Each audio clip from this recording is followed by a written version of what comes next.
Dr. Spinelli muito bem colocou a importância da eletrocardiografia. Imagine os senhores e senhoras que nós aqui temos a cardiologia. O eletrocardiograma ainda continua sendo o exame mais atual da cardiologia.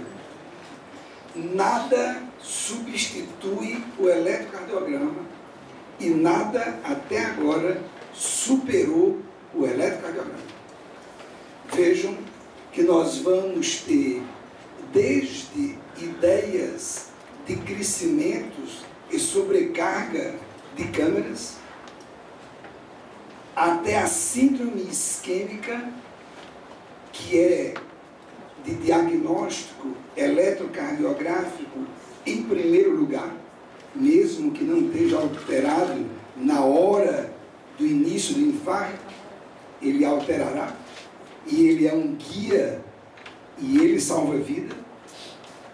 E nas arritmias, seja taquiarritmias, bradiarritmias, que são as entidades que matam tanto as bradi como as TAC, o evento final da morte do coração vai se dar ou por uma fibrilação ventricular ou por uma assistolia.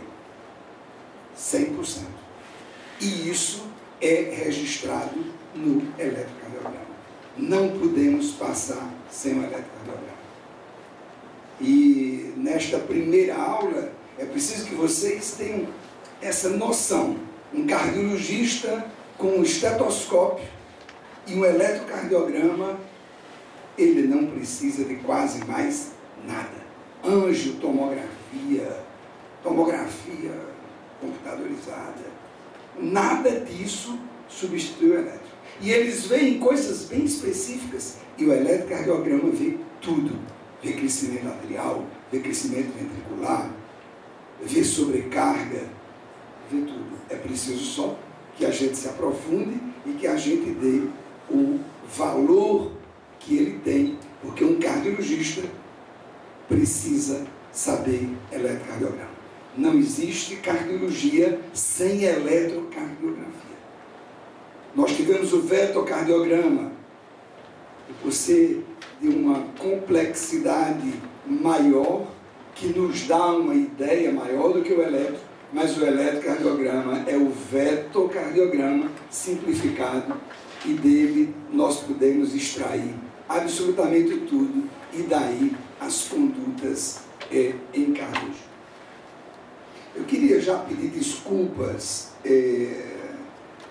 como a gente tem essa vida corrida, essa primeira parte da aula eu preparei hoje, e a segunda parte da aula ela já estava pronta, e eu não, que é uma aula só, obviamente a outra a gente vai falar de vetor, então vai estar na sequência e as cores não vão ser as mesmas, mas não pela importância que eu não dei de preparar a aula. É que o computador, no fim, ele não transferiu um para o outro. E os computadores comigo, eles têm alguma coisa de mal, porque sempre que eu estou estressado, na hora de sair, ele não faz. Mas fazer o quê? A gente se vira com isso. Em primeiro lugar, nós precisamos conhecer a anatomia do sistema elétrico do coração. O coração nada mais é do que uma bomba hidráulica que tem um sistema elétrico. Esse sistema elétrico, ele não só determina o funcionamento do coração, como a sequência e como ele deve funcionar. A natureza colocou lá em cima, por ordem de hierarquia, a função precípua do coração é fornecer oxigênio, fazendo com isso a sua função de bomba.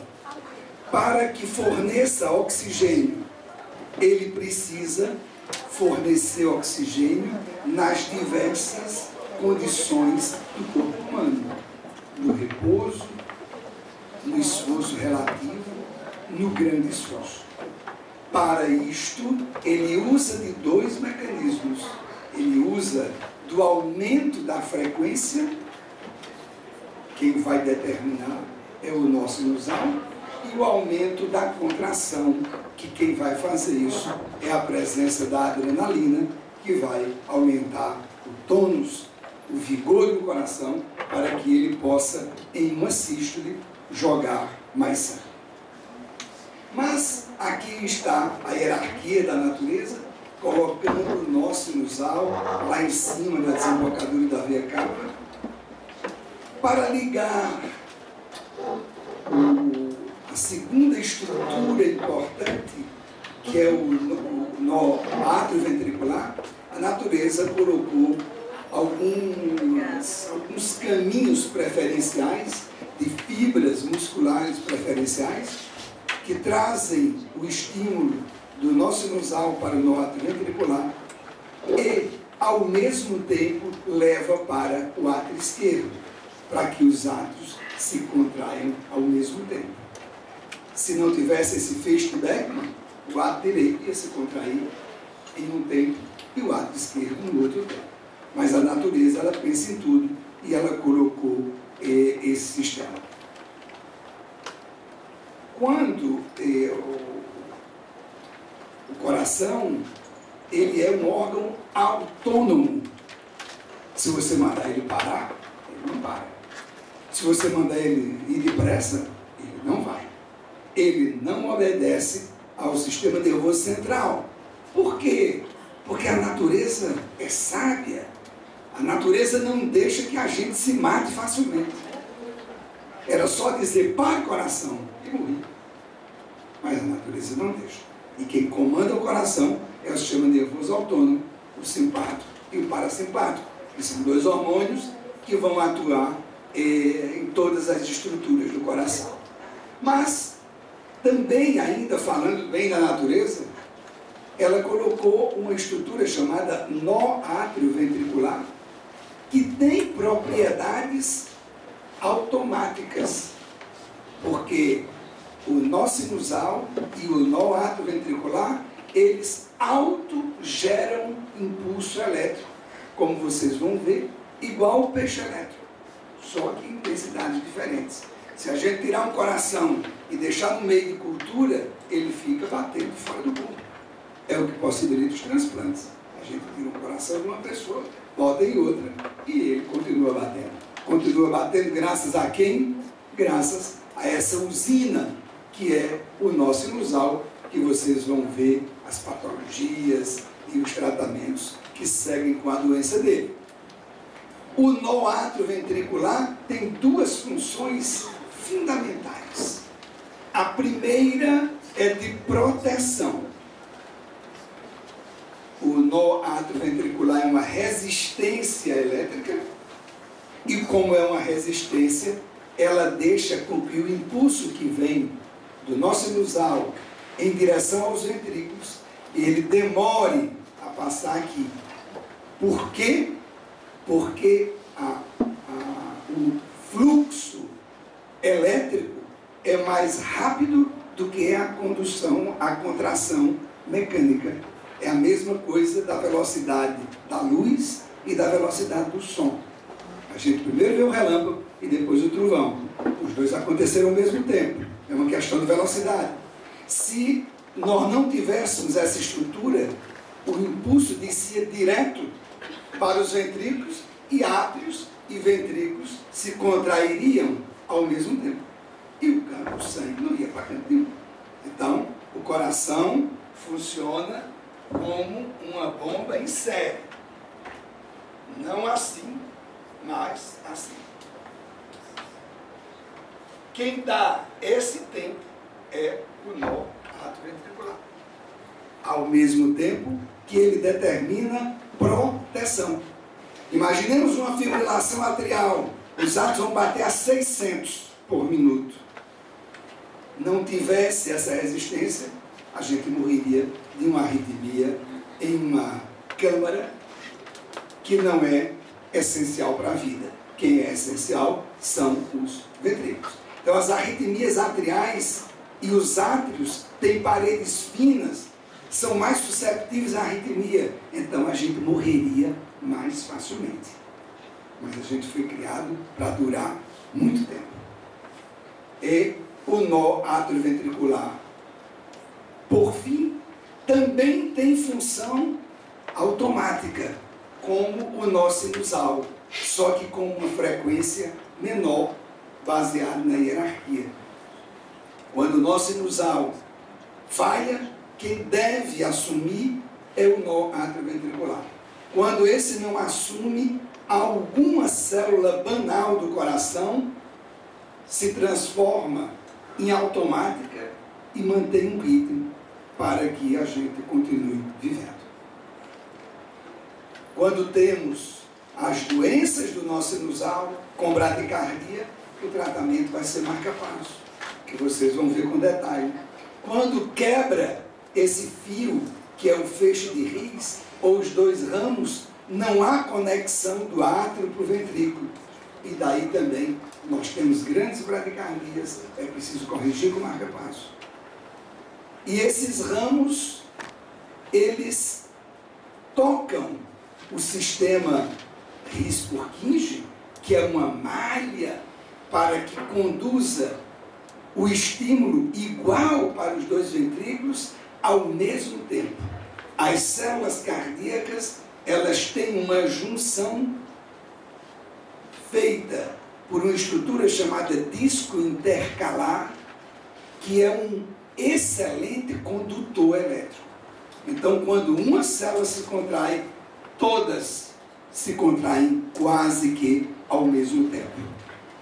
E aí, depois que o impulso nasce no nó sinusal, passa pelo nó atrioventricular e por esse cabo chamado feixe de Higgs, que ele vem para os dois ventrículos, a primeira porção que toca a malha de Purkinje e o coração é o septo interventricular.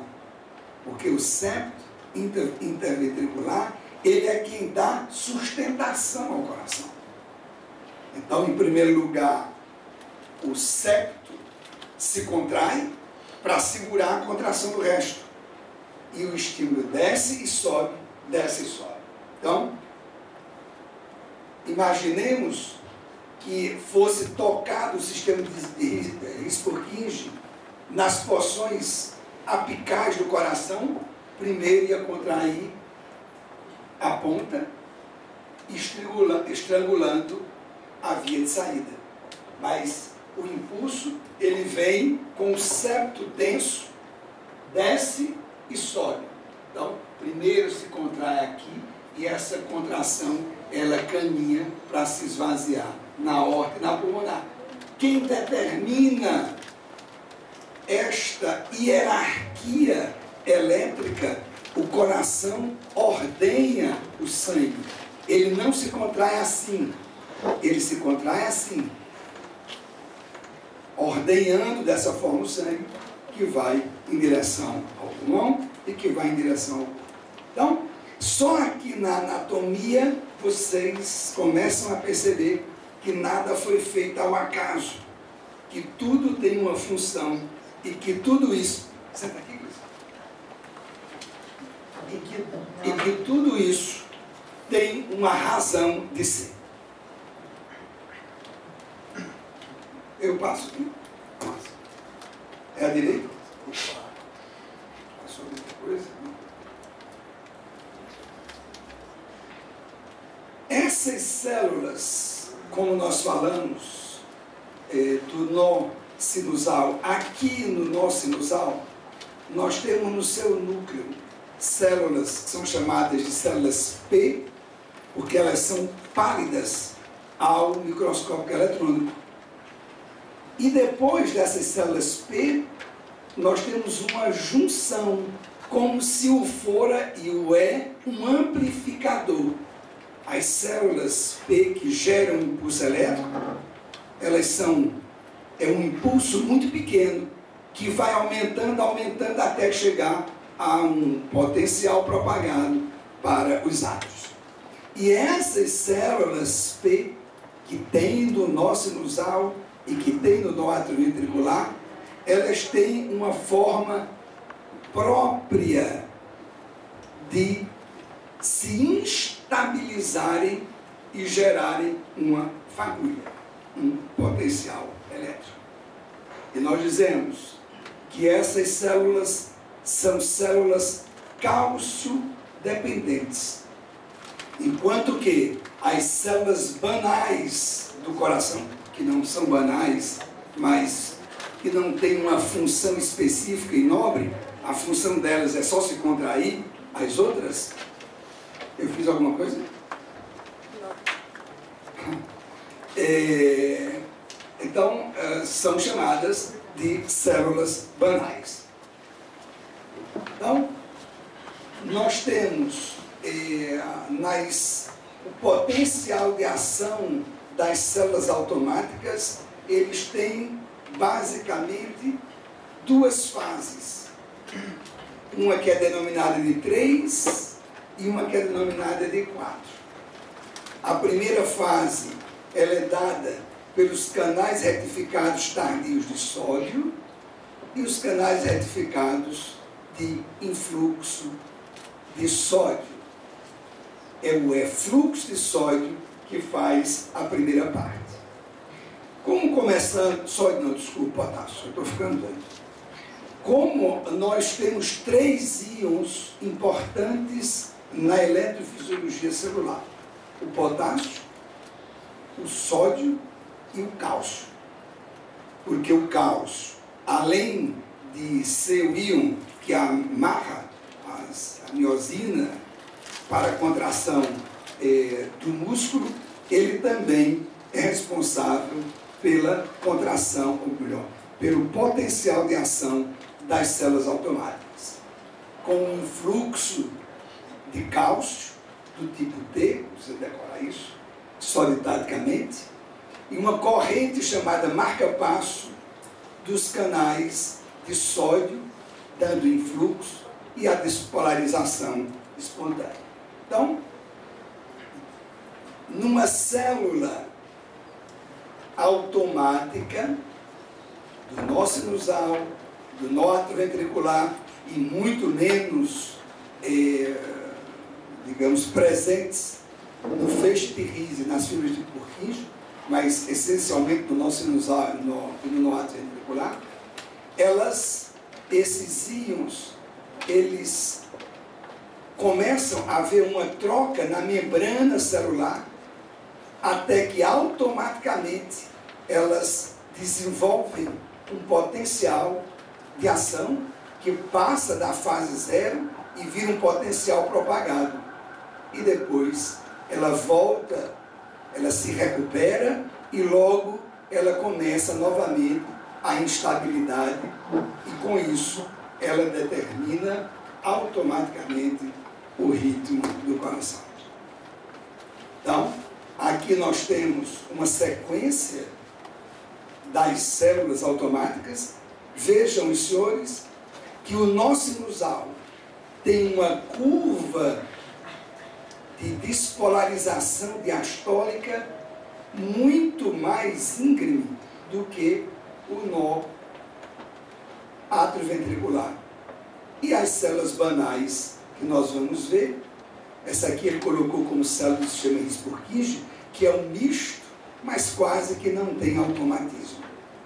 E como essa despolarização diastólica ela é feita mais rapidamente, ela se despolariza primeiro e por isso ela é o marca-passo natural do coração.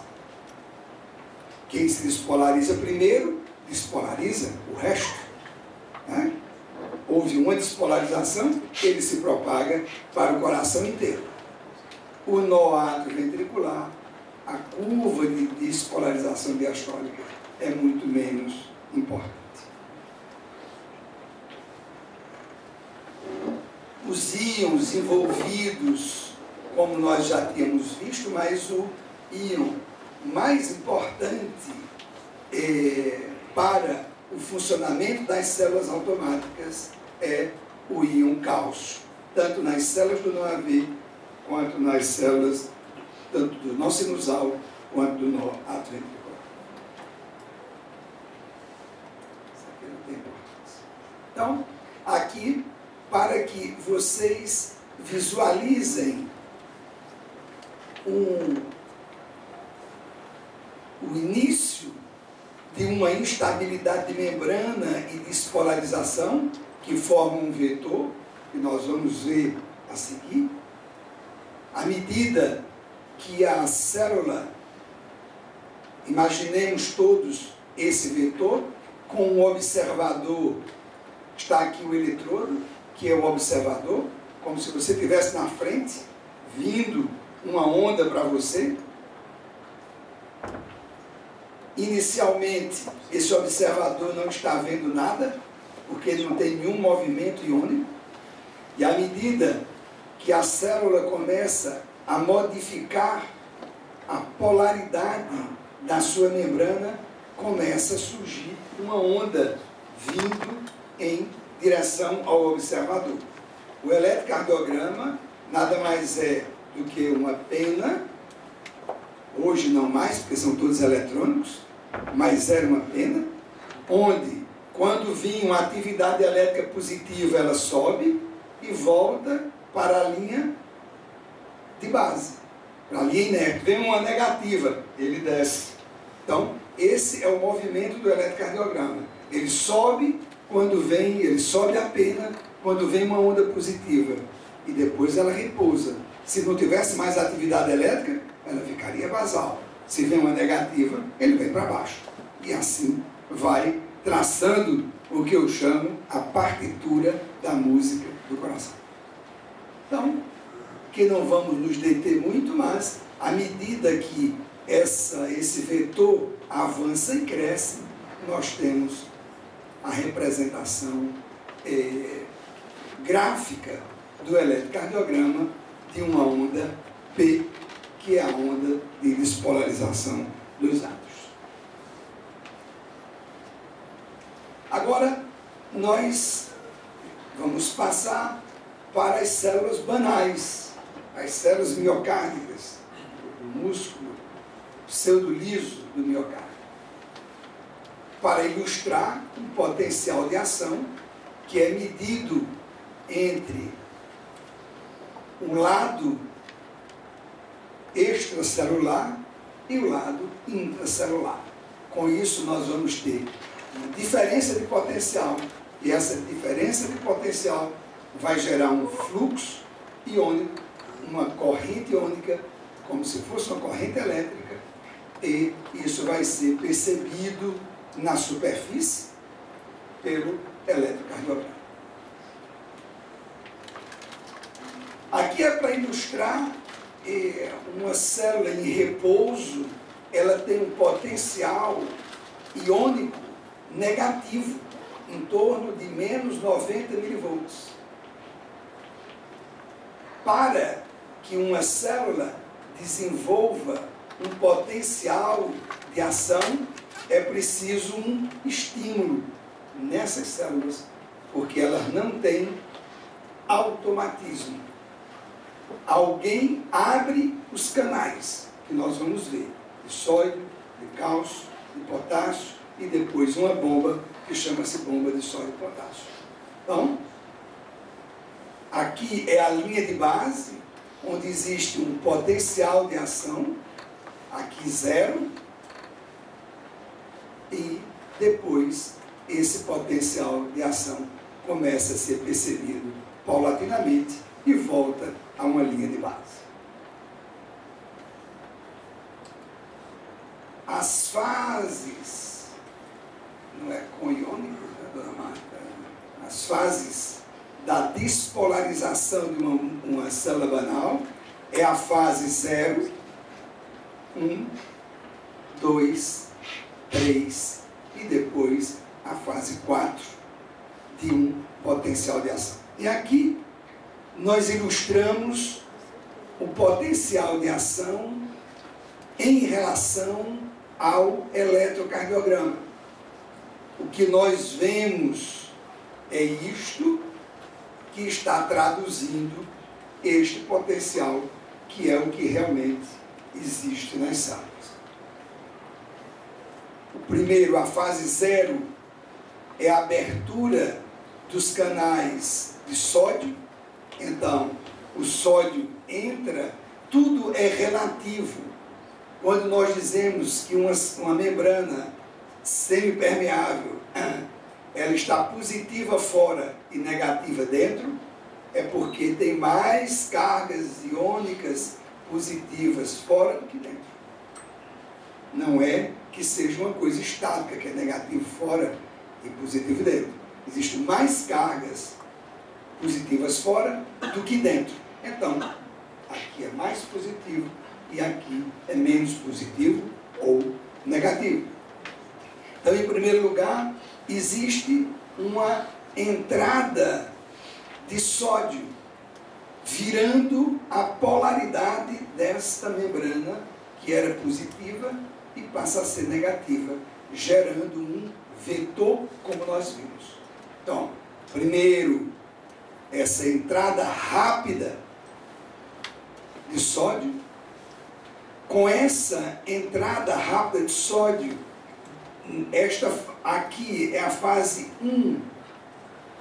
É uma fase que, por gradiente, o potássio começa a sair um pouco de potássio nessa fase 1. Essa fase 2 é a fase do cálcio. Então, vem a atividade elétrica e depois o cálcio para fazer a contração das fibras. E em terceiro lugar, fase 3, é a fase de saída do potássio.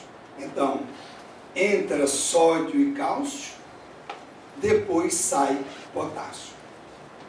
Quando o potássio sai, a membrana novamente é recuperada a sua polaridade, porque o potássio é um íon positivo e quando ele sai, ele inverte, como foi feito aqui, de mais para menos, aqui vai de menos para mais, e no fim desta fase eu vou ter uma membrana igual à membrana inicial, mas com íons trocados. O sódio que é para estar fora está dentro, e o potássio que é para estar dentro está fora. E aí vai vir, como vocês vão ver a seguir, nesta fase, uma bomba que pega o potássio, bota para dentro, e o sódio bota para fora, preparando a célula assim para um novo ciclo. Então, esta fase é a fase de 2 do cálcio dependente, e a fase 3 é a recuperação iônica, ou melhor, a recuperação elétrica da célula, e que depois vem a recuperação iônica. Então, aqui, a saída rápida de mais potássio, que vai dar uma atividade elétrica, que é a onda T, e que aqui é representada como a fase 3. E a fase 4 é a fase que se segue da bomba de potássio, que bota o sódio para dentro, o sódio para fora e o potássio para dentro, recuperando ionicamente a célula para uma outra contração. Aqui, um exemplo de algumas fibras, mas o fundamento é este, a gente não precisa se deter nisso. Então, como dizia Enéas, tivemos o curso, a oportunidade de fazer o curso dele, quando todo mundo estava dormindo, aí ele batia no microfone e dizia que o aprendizado se faz pela repetição. Por que é que uma criança vê o mesmo filme 10 vezes em determinada idade? É porque ela não vê tudo. Cada vez que ela olha o filme, ela vê um troço diferente. Ela quer ver de novo. E ela vê um troço diferente. Depois de 50 vezes ela enjoa. Nunca mais quer ver aquele filme. Por quê? Porque ela viu tudo do filme. E aí não precisa ver mais. Então, repetindo, a fase 0 é a fase de abertura dos canais de cálcio. A fase 1 é uma fase de gradiente que sai um pouco, mas não é importante dentro do ciclo. A fase 2 é a fase de entrada de cálcio. E a fase 3 é a saída do potássio, fazendo dessa forma com que a membrana recupere a eletricidade e só na fase 4 ela vai recuperar os íons de uma forma organizada com a bomba de sódio potássio. Obrigado. Aqui são vários potenciais, desde o nó sinusal, com uma célula automática, até nó sinusal e nó atrioventricular, que tem potenciais diferentes, potenciais cálcio-dependentes, com uma curva de despolarização diastólica e é responsável pela manutenção do ritmo cardíaco. E as outras células têm potenciais que são sódio-dependentes.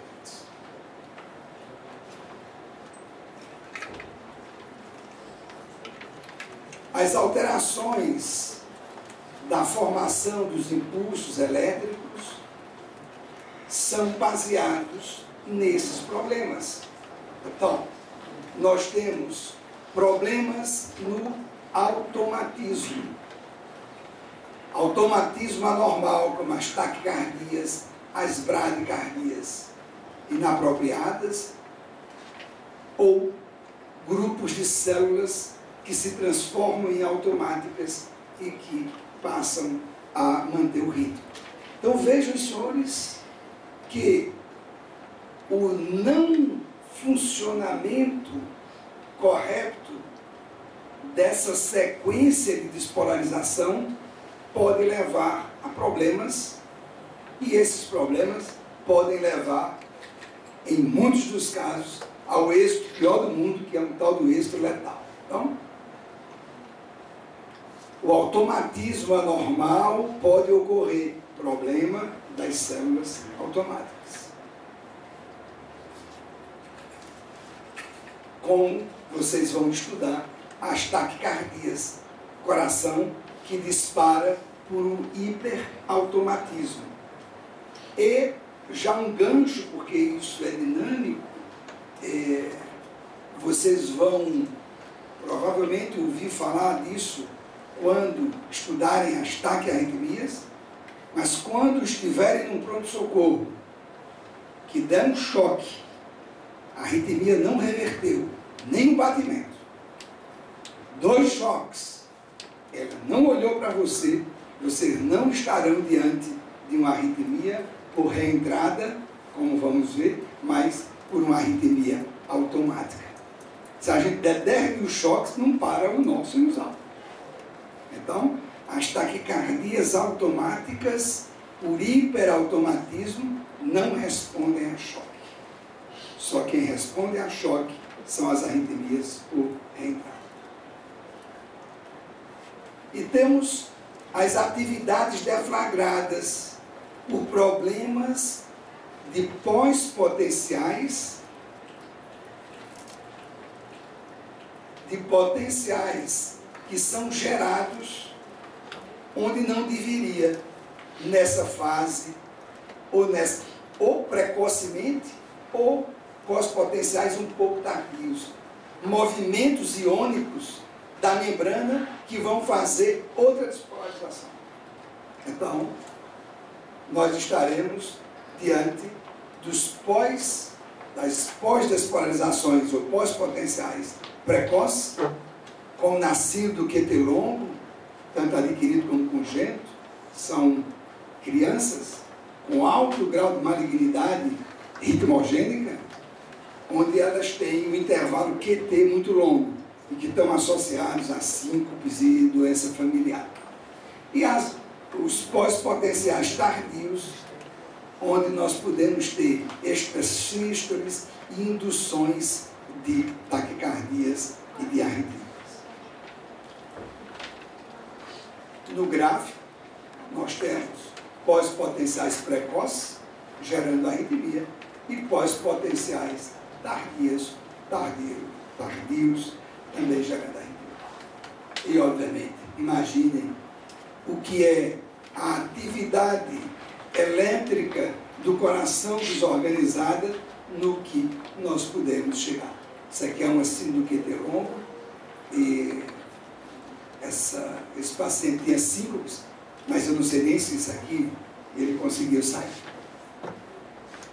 Da mesma forma, nós temos com as células banais a despolarização progressiva com seus respectivos vetores.